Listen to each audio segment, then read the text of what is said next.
Sir ఏం జరిగింది sir? అందరికీ నమస్కారం. ఈడ వికారాబాద్ పట్టణం లోపల ప్రజాస్వామ్యం అనేది మొత్తం కూని చేయబడుతుంది. గౌరవ స్పీకర్ గారు పోలీసులను అడ్డు పెట్టుకొని దౌర్జన్యాలకు పాల్పడి బీఆర్ఎస్ కార్యకర్తలను బలవంతం మీద వాళ్ళ నాయకులను దోలుకొని వచ్చి చుట్టూ మనుషులను పెట్టి లోపలికి పోయి విడ్రా చేసే కార్యక్రమం పెట్టుకున్నాడు. పోలీసులు ఏమో మా కార్యకర్తలు నాయకులు పోతామంటేనేమో అభ్యర్థులు తప్ప లోపలికి ఒక్కరు కూడా పోకూడదని చెప్పి చెప్తా ఉన్నారు.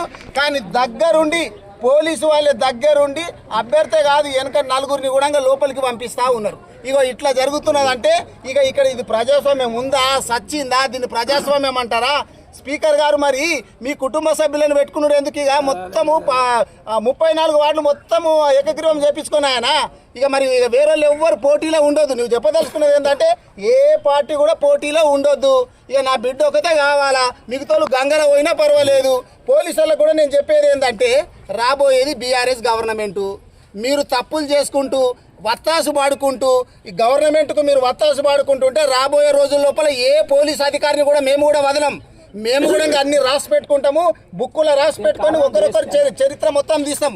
ఇక్కడ డిఎస్పీ గారు వెనుక ఉండి ఒక కారు లోపల 4 కార్యకర్తలను కాంగ్రెస్ కార్యకర్తలను తీసుకొని మా అభ్యర్థిని అందరు కలిసి వాళ్ళు తీసుకొని పోతుంటే మరి అభ్యర్థి పోతే ఒక్కడే పోవాలి కదా, వెనుక వాళ్ళ కార్యకర్తల నాయకులు ఎట్లా పోతారు? అటువంటిప్పుడు మాకు కూడా అవకాశం ఇవ్వాలి కదా, మా వాళ్ళందరూ కూడా పోతారు కదా.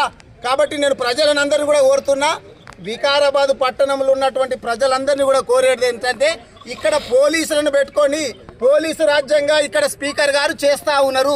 ఇది ప్రజలందరూ కూడా గుర్తు పెట్టుకోవాలా. ఇంకొక అర్ధగంట వరకు ఉంది. ఈ అర్ధగంటలో ఇంకెన్ని దౌర్జన్యాలు చేస్తారో, ఎన్ని దౌర్జన్యాలు చేసినా మేము భరిస్తాము. ఖచ్చితంగా ఇదే మున్సిపాలిటీ మీద గులాబీ జెండా ఎగరేస్తాం. బిడ్డ మీరు ఏం చేస్తారో చేయండి, కాంగ్రెస్ వాళ్ళు గుర్తు పెట్టుకోవాలని చెప్పి తెలియజేస్తున్నా. జై తెలంగాణ.